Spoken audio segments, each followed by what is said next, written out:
sending letters back. That's what an autopen's supposed to be. To write to a young 7-year-old boy that writes to the president and he wants to be president someday and he loves America. That's what the autopen's supposed to be. It's not supposed to be for signing major legislation and all the things. No, the autopen, and I doubt he knew. I doubt they even spoke to him about it. I think they had, it's called a freewheeling autopen. Like, Biden was never for open borders. Biden was never for transgender for everyone.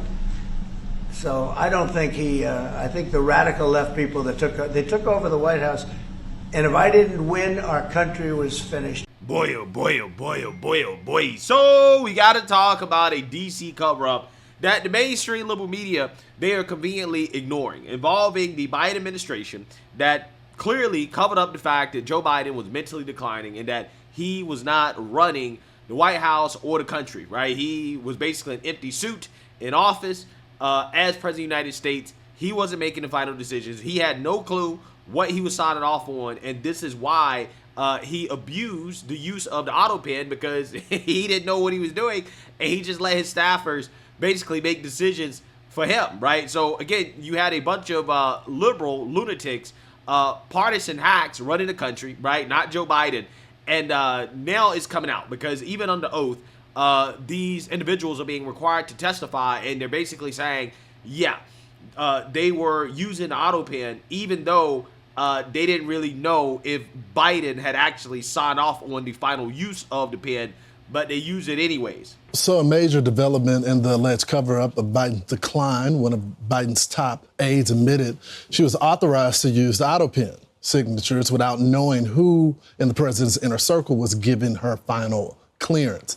This, as Joe Biden's former aide, Anthony Bernal, bailed on his scheduled testimony for the congressional investigation. Former counsel to the president, President Trump as well. Fox News contributor Kellyanne Conway joins us now. So, Kellyanne, how does this work?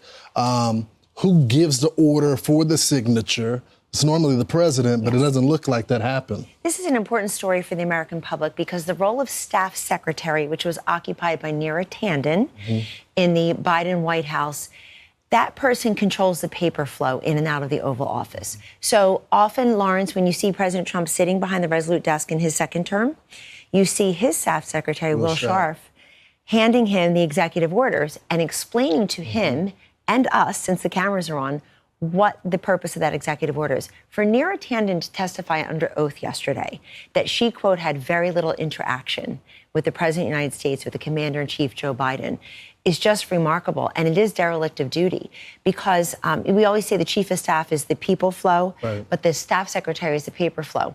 The staff secretary in President Trump's administrations is so important that they posted a member of the staff secretary's office in the outer oval toward the end of the first term because the volume and velocity with which President Trump operates necessitates that constant paper flow. What is the role of staff secretary? Neera Tanden's job, Will Scharf's job, is to make sure that everything is vetted. A president has options at his disposal. And to do that, you have to look the president in the eye, make sure they see the options. She's admitting that she wasn't part of the inner circle, that other people were making the decisions, and then the autopen was all fired up. And Neera Tanden, look, this is somebody who is a hyper-partisan figure. They had her pull her Senate-confirmed positions in the first couple months of the Biden term. He gave her one that was non-Senate confirmed because before then, as now, she runs really the heart of the resistance, the Center for American Progress. So this is important because under oath, she admitted that she doesn't know who made those decisions. But how's the staff? Yeah, so you see that, you heard that.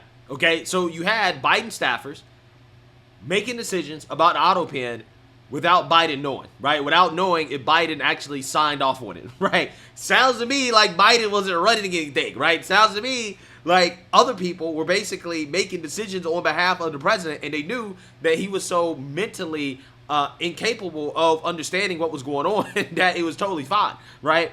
And that's what's being revealed. And Biden has now spoken out, right? He did an interview with the New York Times in response to what has come out about this scandal, and he's not making it any better. In fact, he snitched on himself during this interview because essentially he admitted when it came to the pardons and the clemency that he gave out in his final days in office, that he didn't sign off on those either, right? He did not individually sign off on all of the pardons that he put out, right? Some of them were preemptive pardons. He wasn't the final decision maker. It was actually his former chief of staff. And again, that is drawing a lot of questions about whether or not Biden really approved of this stuff. Did he know exactly what was going on, right?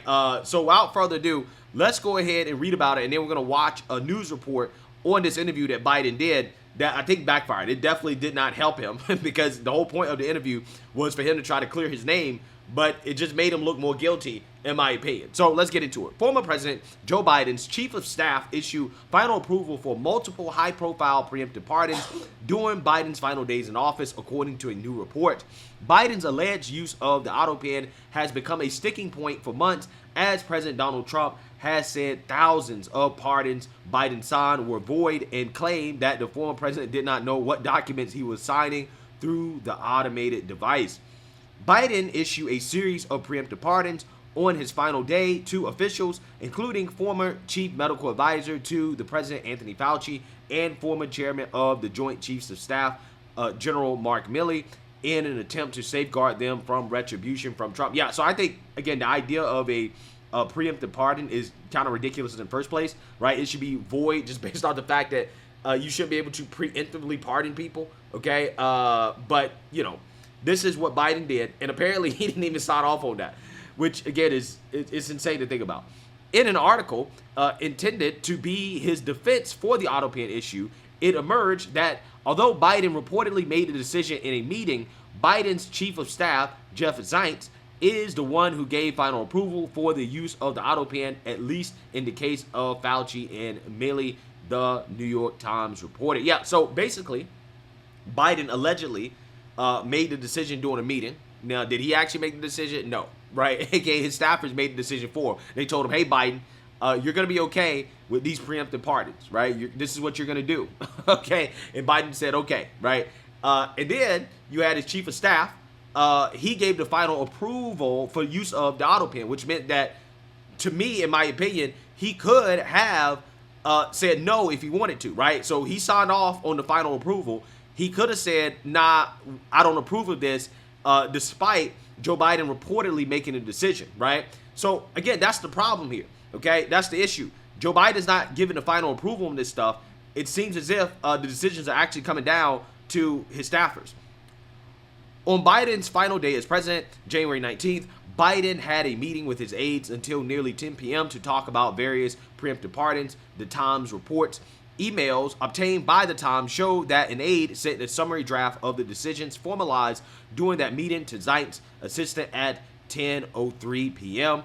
The email the assistant sent to Zients and others present in the meeting requesting approval from Zients and White House Deputy Chief of Staff Bruce Reed at 10:28 p.m. The Times reported Zients replied to all the emails 3 minutes later. The outlet said, quote, I approve the use of the autopen for the execution of all of the following pardons, Zients said in the email, according to the Times. Wow. Wow. So, again, this is not Biden saying, I approve the use of the autopen, right? Which, again, is supposed to be his signature. His chief of staff is approving it, right? He's saying, I approve the use of the autopen. So, again, this guy has the final say on whether or not the autopen can be used. Wow. Wow. He's not even saying that the president gave the final approval, right? Like, for example, he could say the president, Mr. Biden, has given the final approval for use of the autopen. No, he said, I, right? As if he's the president. Wow. Wow. I don't know if people thought they were voting for Biden's chief of staff to be president of the United States when they voted for Biden, right? So, you know, again, this is damning. Additionally, the Times report said Biden did not personally approve each name included in the broad categorical pardons. Quote, rather, after extensive discussion of different possible criteria, he signed off on the standards he wanted to be used to determine which convicts would qualify for a reduction in sentence, the Times reported. When asked about the Times report, Trump told reporters at the White House Monday that Biden's alleged use of the autopen amounted to possibly one of the biggest scandals that we've had in 50 to 100 years. Yeah, I mean, it certainly is a scandal. Again, this is an interview that Biden did with the New York Times to try to clear his name, and it certainly didn't help him out, right? He claims that he made every decision, okay, but he really didn't make every decision, okay? His staff made every decision, and he told Biden that you're going to be okay with it. It's not like Biden understood what was going on or why they were issuing certain pardons, right? The only one he understood was probably the one for his son, right? That's the only one that he understood. And even that one, he probably barely understood. Again, the ones for his family, he was totally understanding of those. But all the other ones, he didn't understand what he was doing, okay? Those decisions were made by other people, and they told Biden that you have to be okay with it, right? In some cases, they probably didn't tell him at all because they didn't feel the need to tell him, because he forget 5 minutes later that he said he was okay with it. So without further ado, let's listen to this Fox News clip, cover this in more detail. The New York Times is reporting that former President Biden told them that he had orally granted all the pardons and commutations issued at the end of his term, meaning he did not personally sign the official warrants for clemency. Biden told the Times that he did, in fact, make every single one of the clemency decisions himself, but says that the autopen was used to sign the warrants since there were a lot of them.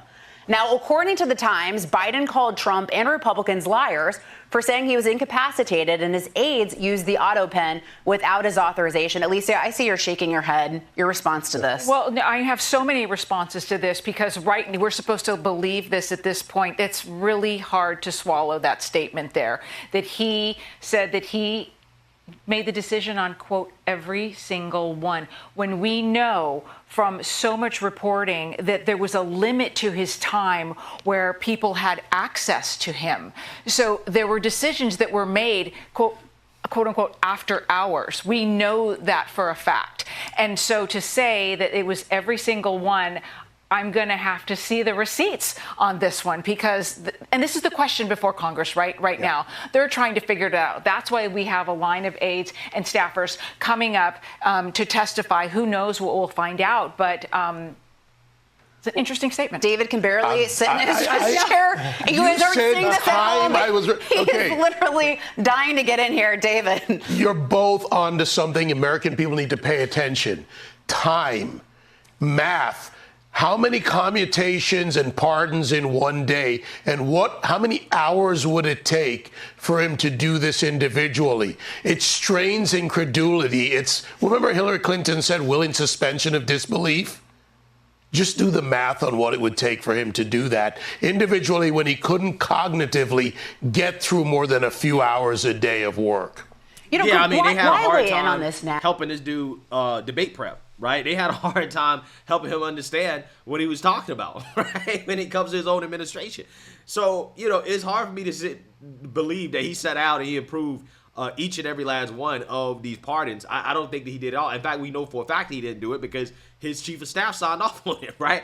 So, again, it's one of those things where I just think that the more that Biden talks about this, the worse that it gets.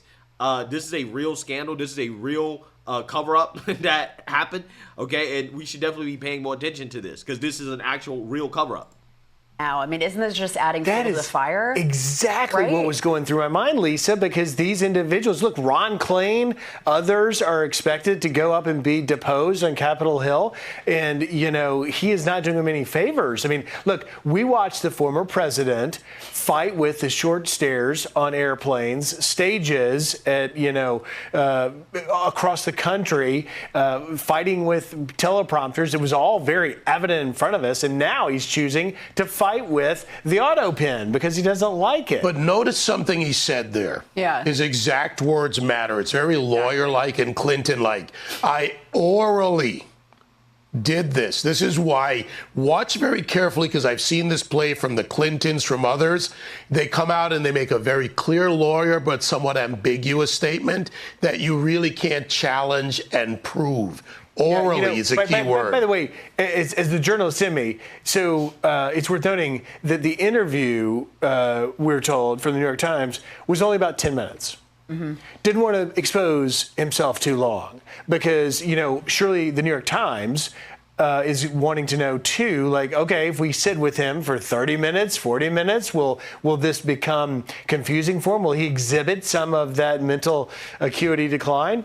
But apparently this interview with the New York Times is only about 10 minutes, we're told. It's a tightly controlled dodge. Well, also, where's this heading, Alicia? Well, I think it's heading to I don't recall. This is a setup for his aides once they get in there before the committees and they start answering questions when they say, oh, so what about this act of clemency here? Do you recall him orally telling you? It's very easy for them to say, to be able to, relieve themselves of any sort of commitment to the truth by saying, I don't recall. Remember the elderly man with Robert Hur? I mean, this is setting up the you're right on.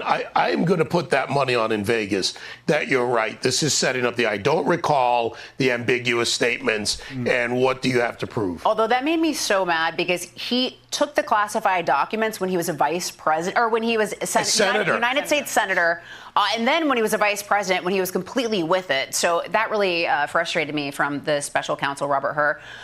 Griff, does this signal to you that someone's a little bit worried about these investigations that are taking place on Capitol Hill? Oh, you bet. You bet. What is the motivation? By someone, I mean Biden. And by the way, here, this is the sort of stuff I'm talking about, that out in Colorado Springs, it was all on full display, Lisa. But now, listen, I can understand and appreciate, particularly if Dr. Jill Biden or others that are close to the former president are worried about his legacy being tarnished.